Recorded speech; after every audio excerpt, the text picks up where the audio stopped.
Hi hello friends எல்லாம் எப்படி இருக்கீங்க?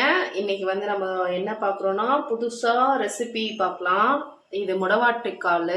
இந்த முடவாட்டுக்காலில் வந்து சூப்பு எப்படி செய்யறது அப்படின்ட்டு நிறைய பேர் கேட்டாங்க. ஸோ அதை நான் வீடியோவாகவே போட்டுடலாமே அப்படின்ட்டு தான் இன்னைக்கு வீடியோ எடுக்கிறேன். இதுதான் முடவாட்டுக்கால். 6 பேருக்கு நான் இப்போ செய்ய போகிறேன். அதுக்கு உண்டான 3 தக்காளி, முழு பூண்டு, 1.5 ஸ்பூன் சீரகம், 1.5 ஸ்பூன் மிளகு, 1 ஸ்பூன் சோம்பு, தனியா பவுடர் வந்து 2 ஸ்பூனு, மஞ்சள் கொஞ்சமாக எடுத்திருக்கேன், ஒரு 1/2 ஸ்பூன் போல், 3 லவங்கம், கொஞ்சமாக பட்டை, கொத்தமல்லி, கருவேப்பிலை, தேவையான அளவு உப்பு.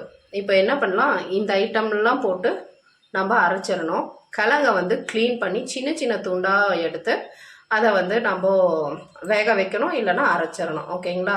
அதை எப்படி பண்ணணும்னு இப்போ நம்ம பார்க்கலாம். இந்த மாதிரி பீல் பண்ணாவே பாருங்கள், ஃப்ரெஷ்ஷாக இருக்குது அப்படின்னாவே இப்படி பீல் பண்ணாவே நம்மளுக்கு க்ளீனாக வந்துடும். ஓகேங்களா? ஈஸியாக வருது பாருங்கள்.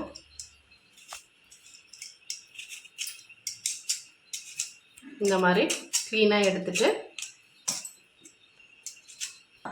கட் பண்ணிக்கோங்க. பாருங்கள், இவ்வளோ சின்ன சின்ன துண்டாக நம்ம கட் பண்ணோம்னா தான் அதில் இருக்கிற ஜூஸ் வந்து நல்லா இறங்கும். உங்களுக்கு ஒன்று சொல்ல நான் மிஸ் பண்ணிட்டேன். இது ஓமப்பொடி. ஓமப்பொடி 1 ஸ்பூன் ஆட் பண்ணிக்கோங்க. இந்த ஐட்டம்லாம் நம்ம சேர்த்து அரைச்சிடணும். ஓகேங்களா? ஓமம் நான் சொல்ல மிஸ் பண்ணிவிட்டேன், ஞாபகம் வச்சுக்கோங்க. கிழங்கு, அதுக்கு தேவையான அளவுக்கு தண்ணி கொஞ்சம் போட்டுக்கலாம். கொஞ்சமாக கல்லுப்பு சேர்த்துக்கலாம். எல்லாம் சேர்த்துனதுக்கப்புறம் டேஸ்ட்டுக்கு தகுந்த மாதிரி இன்னும் கொஞ்சம் கூட நம்ம ஆட் பண்ணிக்கலாம். இதில் கிழங்கு வேகும் போதே ஒரு பிஞ்சு மஞ்சத்தூளையும் ஆட் பண்ணிடலாம். நான் இவ்வளோ தான் தண்ணி சேர்த்துருக்கேன், ஏன்னா இந்த தண்ணியை நம்ம வந்து வேஸ்ட் பண்ணக்கூடாது. சூப்புங்கிறதுனால இதை அரைச்சி மறுபடியும் யூஸ் பண்ணணும். அதனால் இந்த அளவுக்கு சேர்த்துக்கிட்டா போதும் தண்ணி.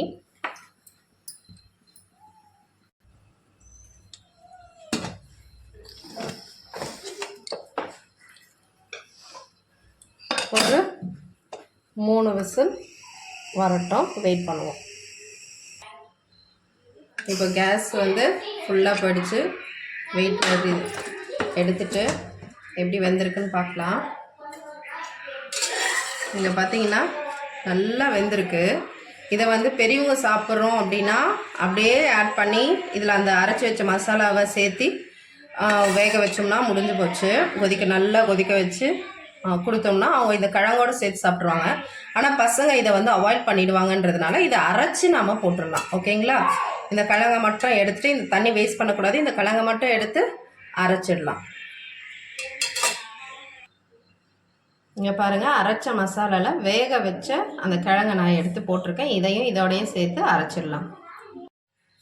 இப்போது கிழங்கு, அந்த ஐட்டம் தக்காளி, மிளகு, சீரகம், சோம்பு, ஓமம், பூண்டு, லவங்கம், பட்டை, தனியாத்தூள் அதெல்லாம் சொன்னோம் இல்லையா, அதெல்லாம் அரைச்ச கலவை தான் இது. நல்லா பாருங்கள், இந்த மாதிரி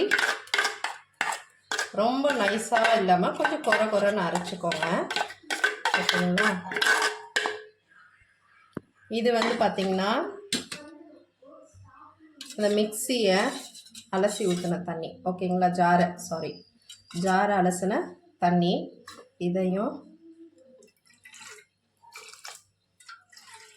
ஏன்னா எதையுமே நம்ம வேஸ்ட் பண்ணக்கூடாது, அவ்வளோ ஹெல்த்தியானது. உங்கள்கிட்ட சின்ன வெங்காயம் அவைலபிளாக இருந்துச்சுன்னா ஒரு 4 சின்ன வெங்காயம் ஆட் பண்ணிக்கோங்க.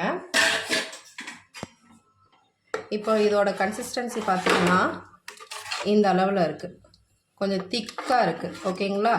இதில் நம்மளுக்கு எவ்வளோ வாட்டர் தேவையோ அவ்வளோ வந்து நம்ம ஆட் பண்ணிக்கலாம். இப்போதைக்கு இது வந்து நல்லா அந்த மசாலாலாம் நல்லா கொதிக்கட்டும்.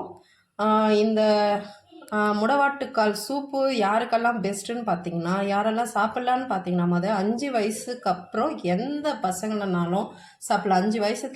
5 வயசுலேருந்து யாருனாலும் சாப்பிட்லாம்.